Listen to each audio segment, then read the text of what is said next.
योगस्य कर्मसु कौशलम। योग करने से धीरे धीरे आप कुशलता की ओर बढ़ते हैं। और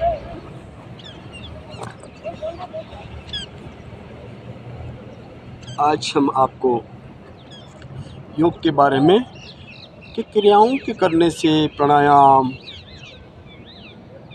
षटकर्म, अन्य क्रियाओं करने से उनके लाभ जितने आप मनोवेग से जुड़े रहते हैं, मन के द्वारा संयमित रहते होते और आप उन क्रियाओं को करते हैं तो उनके परिणाम और अधिक अच्छे आते हैं।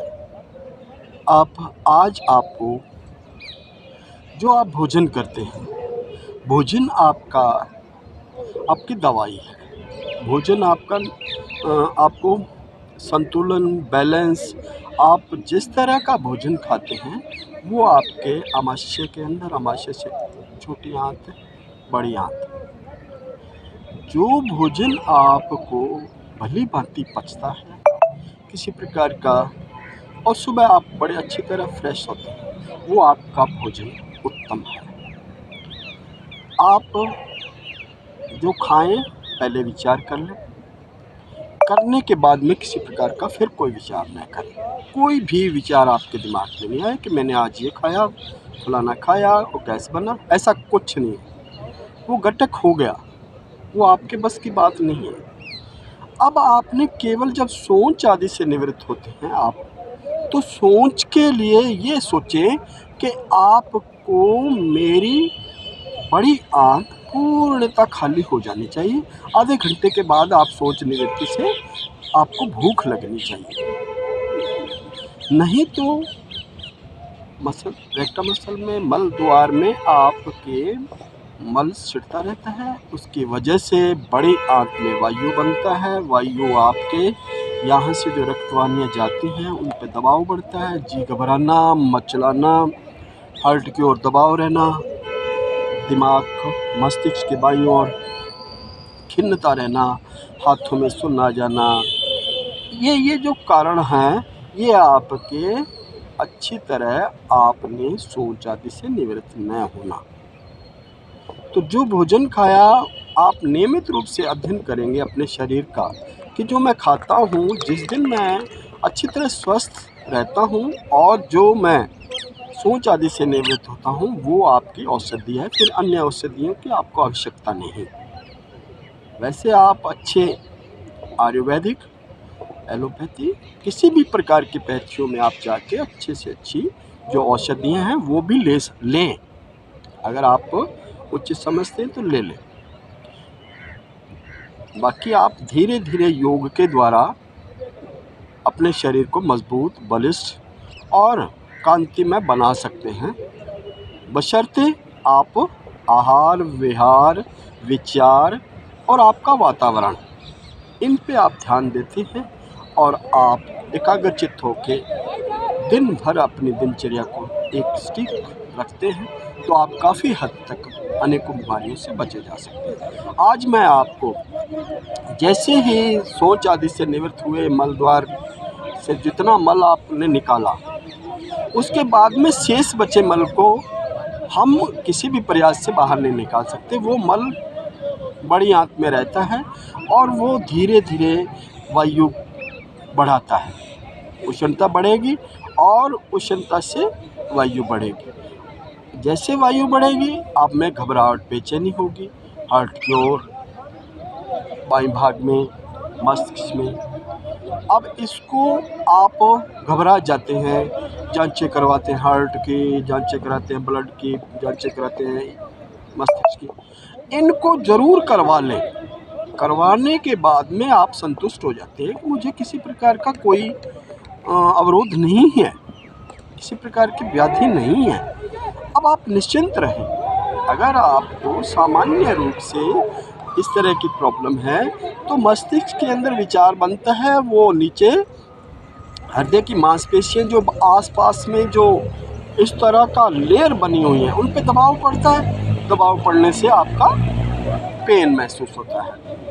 आप नियमित रूप से ये 5-4 एक्सरसाइज, ये 5-4 योग की क्रियाएं करेंगे तो आप अवश्य रूप से इन चीज़ों से बच सकते हैं। अपना खाना ऐसा खाएं कि आप सुबह अच्छी तरह निवृत्त हो जाएं और उसके बाद में आप दिन भर जो भी काम करें अधिक बैठे नहीं, अधिक देर तक किसी भी काम को न करें, अधिक खाएं नहीं, अधिक बोलें नहीं, अधिक सोए नहीं। ऐसा आप अब आपको क्या करना है, आप पहले अपने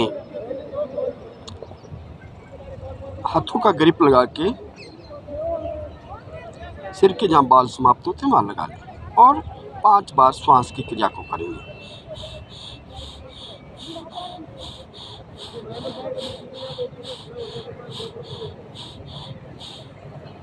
अगर आपने छल्ला वगैरह डलवा रखा है, आपको हार्ट की कोई प्रॉब्लम है, तो आप धीरे धीरे धीरे धीरे धीरे बढ़ाएंगे और शुरू में बहुत कम करें, स्लो करें, जोर ज़बरदस्ती ना करें, अपने वैद्य डॉक्टर से सलाह लेकर ही करें, ताकि ये क्रिया जो कर रहे हैं उनका विपरीत प्रभाव ना पड़े। अब दूसरा है अपने ग्रिप को लगा के माथे पर रखना और श्वास पर श्वास की क्रिया को करना।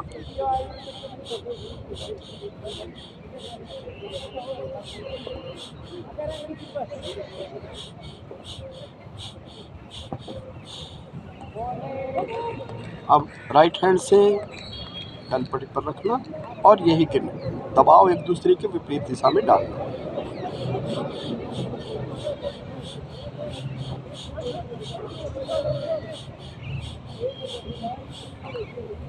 बाएं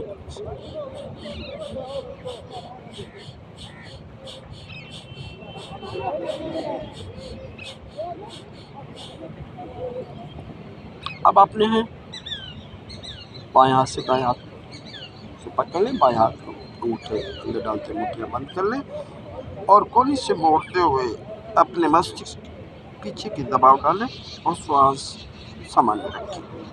कोहनी को दबाएं, खींचे विपरीत दिशा में।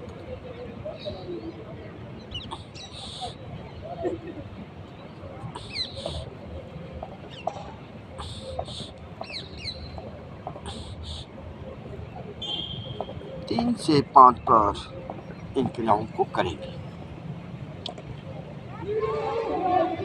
अब है अपने कोड में कुछ सुनिया बनाएं। 3 4 5 1 2 3 4 5।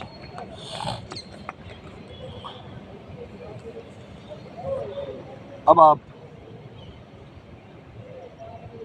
इसके बाद अपने मुखमंडल को व्यायाम दे लें। नेतृत्व के लिए एक बार इधर, एक बार इधर, एक बार इधर, एक बार बाएं, एक बार दाएं देखें। एक बार ऊपर नीचे, ऊपर नीचे, ऊपर नीचे, चक्राकार घुमाएं। अपने आँखों के मुंह को चक्राकार घुमाएं। एक बार विपरीत दिशा में, एक बार सीधा, एक बार क्लॉकवाइज, एक बार एंटी क्लॉकवाइज। इसके बाद में कपोल श्वास अंदर भरते हुए कपोल को बाहर की ओर फुलाएं और जिस तरह से जो भी लोग बीन को बजाते हैं इसे फुलाएं पूरी अच्छी तरह।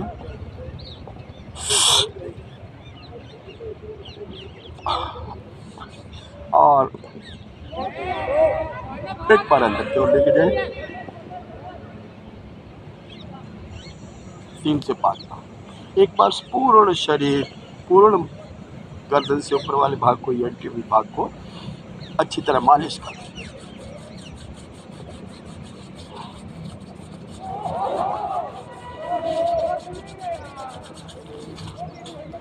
सिंहासन की तरह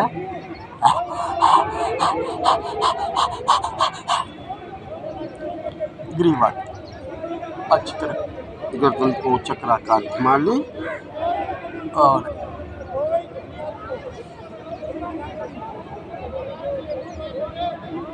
अब वक्षस्थल के लिए 1 2 3 4 5 एक, दो, तीन, चार, पाँच। एक, दो, तीन, चार, पाँच, छः, सात, आठ, 9, 10। वक्त के लिए 1, 2, 3, 4। बाद इन क्रियाओं को आप भुजबंद शक्ति का सकते हैं।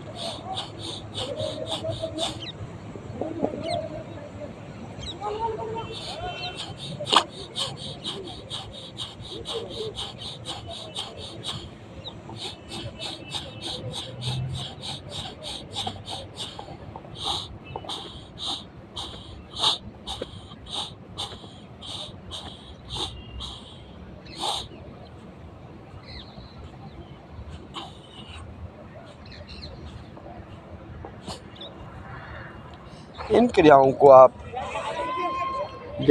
रोज़ाना करेंगे, आप धीरे धीरे शुद्धता की ओर बढ़ेंगे और इनको बढ़ाते भी जाएंगे। 3 से लेके 5 बार, 5 से 10 बार, 10 से 15 बार इन क्रियाओं को करेंगे।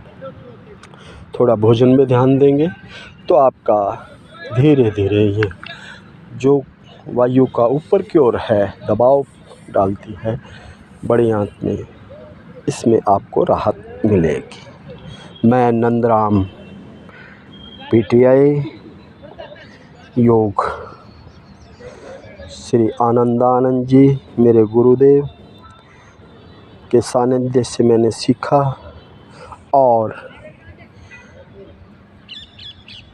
श्री स्वामी महान हस्ती धीरेंद्र जी ब्रह्मचारी की क्लास में भी मैंने योग सीखा।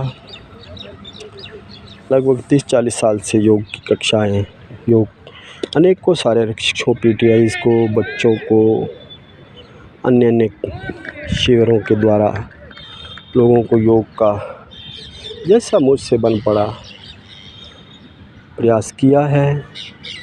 आप सभी, हम सभी इसमें लग जाएं। योग एक ऐसी विधा है, केवल ये शरीर को ही स्वस्थ नहीं रखती, ये पूरे समाज, पूरा घर, पूरा परिवार, पूरा देश इससे स्वस्थ और सुंदर विचारधारा के साथ आगे बढ़ता है। ओम।